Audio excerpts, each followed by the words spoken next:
I just want to do a quick video on some realizations I've had to do with, you've got this Neo-Advaita, there is no one, this is it, there's no such thing as awareness, these kind of guys like Jim Newman, Andreas Mueller, there's a couple of others out there, the ones that kind of, they're like, there's awareness-based practices, you're doing something, but then you've got the ones that are just like, there is no path, there's nothing else, this is it, right? Called it as the steepest version of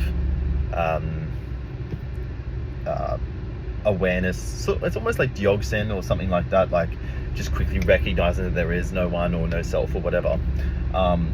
This stuff is, in my view, after I did have a bit of an awakening with this stuff. About 2 years ago, I started listening to this, and it did alter and shift some energy there, some stagnant energy, seeking energy, whatever you want to call it. Seeking still remained afterwards, but it just shifted my perspective in a way which made me go, okay, there is this thing overlaying my experience. It's hard to describe exactly what it is, but it's overlaying my experience, and it's a function, it's a doer, it's programs running, right? And I was not aware that they were there, but then this sort of what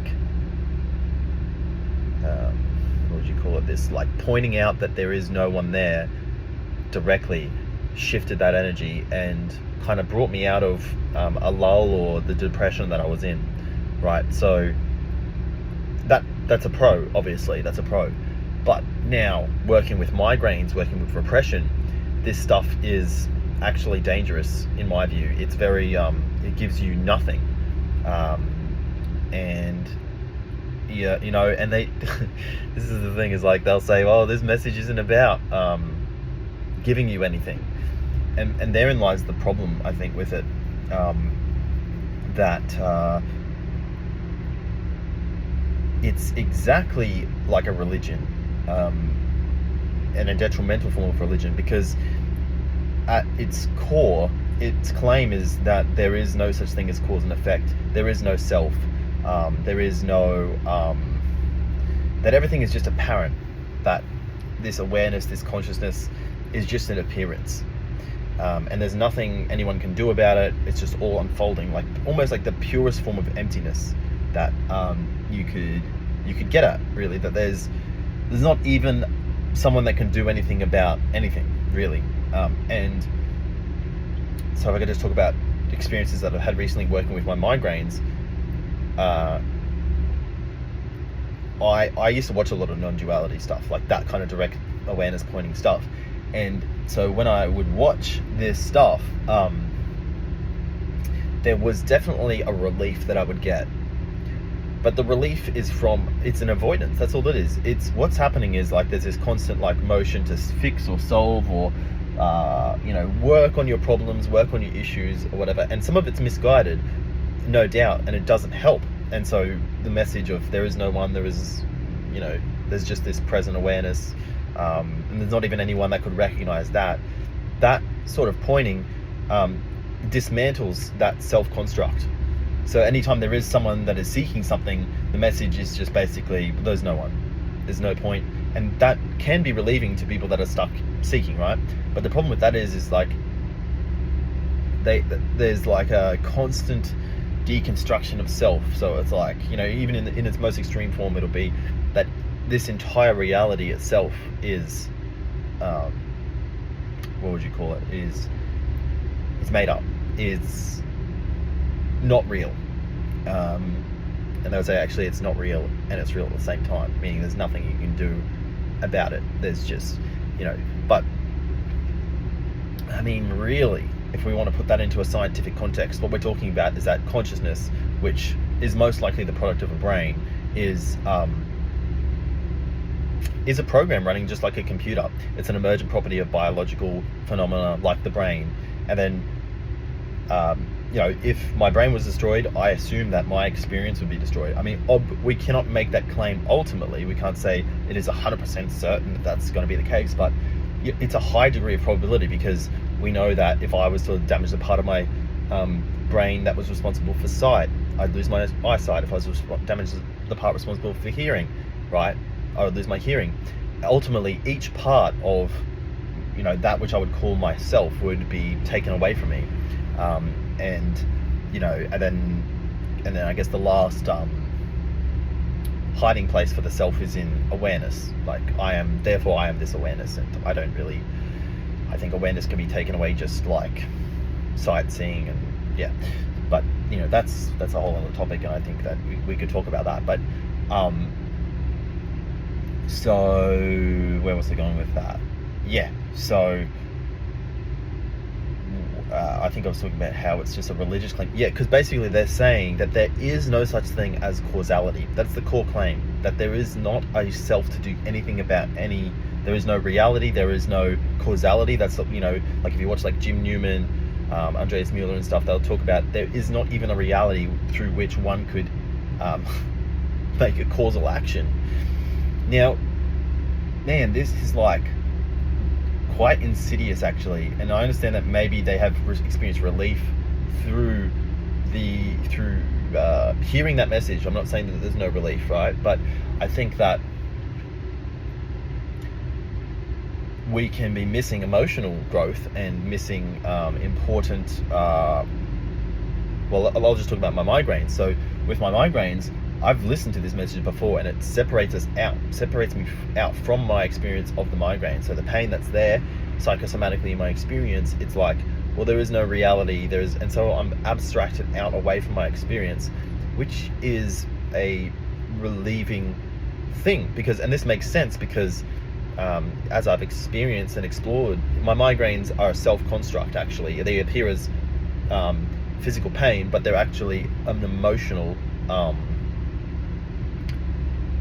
A complicated form of emotional suppression, repression, and self-attack, I guess I would call it, which manifests as pain in the conscious experience.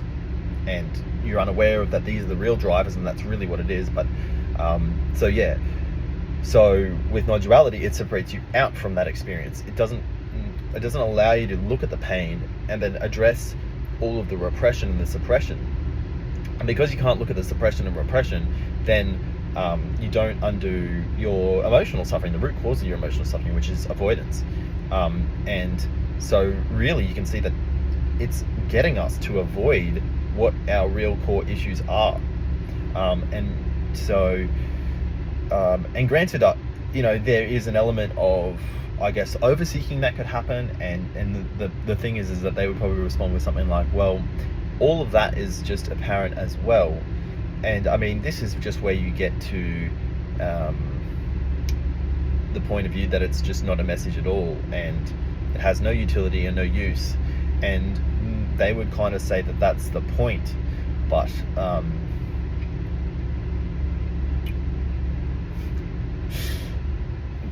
let's look at this claim. It has no use, it has no utility, the message does nothing. Everyone in that room is coming to the message and experiencing a response in response to the message. You would do a test, have a conversation with them before they hear the message and after. There is a response. There is an experiential change and then they dismiss it straight away, because the self grabs onto any form of change, any form of positive change, and then goes, oh, I want to keep that, I want to hold it, right? So yeah, and that's the game. It's a game, and they won't acknowledge the game. And because they don't acknowledge the game, it's just a cult. It becomes a cult at that level, because they're not talking honestly about their experiences, the potentiality of the experiences. And as a result, actually, saying things are just always as they are, no matter what, actually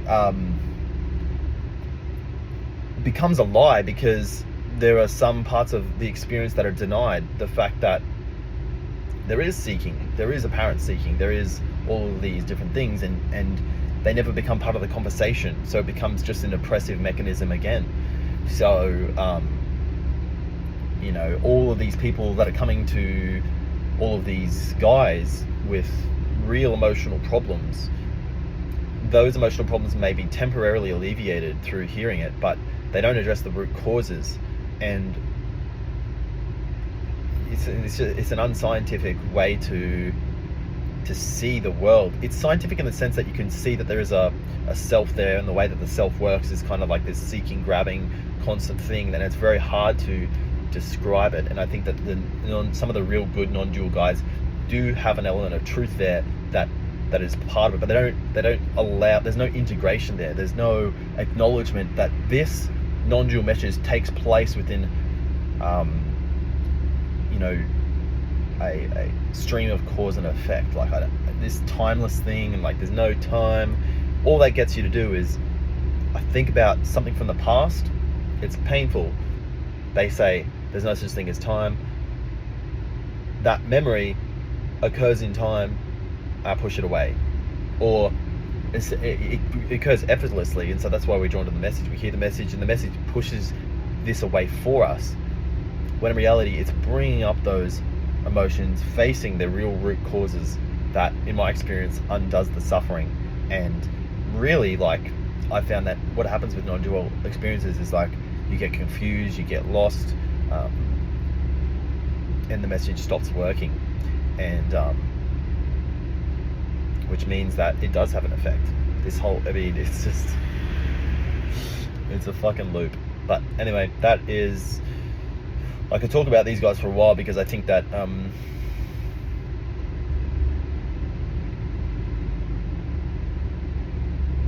yeah, they don't leave any I've messaged a couple of them actually, and tried to have conversations about my experience with trauma and working through it, like an open-minded conversation. Like, you know, if I've said to them, look, I've seen how this works in my life, but I found this sort of stuff really effective, and gone on to explain it, and they're just like, well, that sounds very theoretical. It's like, it's not a theory. I'm not just like, oh, like, I don't just randomly come up with these ideas. They're an experience that I've had through trial and error, and which is just basically science. And if we're going to move away from science, we just move back into the dark ages. And this is what these sort of things are. They just move us backwards rather than moving us forward. So anyway,